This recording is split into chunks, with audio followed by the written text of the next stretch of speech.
تعمل؟ يعني بارتاجي على جابس.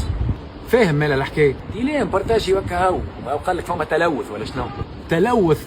ثلاث انواع نتاع تلوث. برجوليه هو ايش يعمل المجمع الكيميائي؟ ما فهمتوش يعني. يصنع اسمده كيميائيه من الفوسفات اللي جاي من القفصه ومن المذيله. مالا في ثنيه يصير التلوث وكالدنيا. يا معلم كيفاش عرفتها؟ يبقى سيونس راني معلم.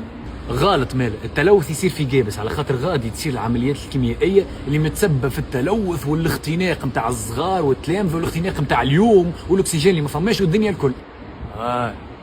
فهمت. وشنيا انواع التلوث؟ اول حاجه تلوث مائي، جرة الغسيل نتاع الفوسفات يخرج ماء سام. حتى هو البحر مشى.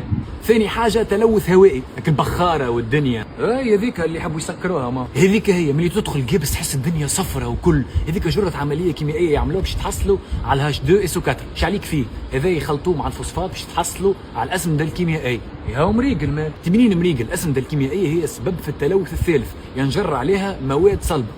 هذا الفوسفوجيبس اللي قاعد يطيش في البحر وهو سبب الديل كبير.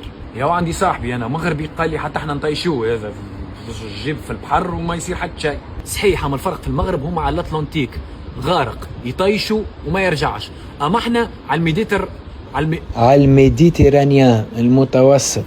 على البحر المتوسط. ما فماش حلول كان ينقلوه. يحب لك سنين الله، والمشكل انه شكون باش يقبل لك مجمع الموت باش يولي في الولايه نتاعو.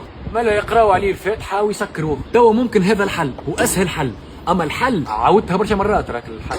اما الحل يا اما الدوله توا تحط الباكو ولا تعمل معاهدات مع دول مثلا كيما الهند وتجيب ماتريال جديد. كل ماتريال باز من الثوره ما تبدلش.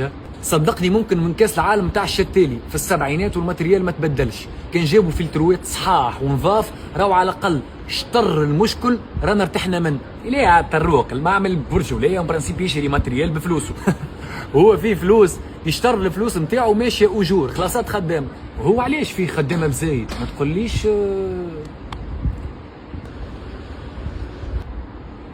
توا كان يسكر هو القويبسيه اللي يخبوا فيه ايش يعملوا ما نعرفش، اما برشا يقولوا بطال و10 لاباس خير من خدام و10 مرض.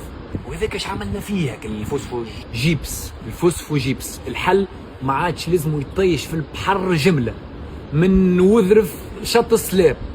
والسلام.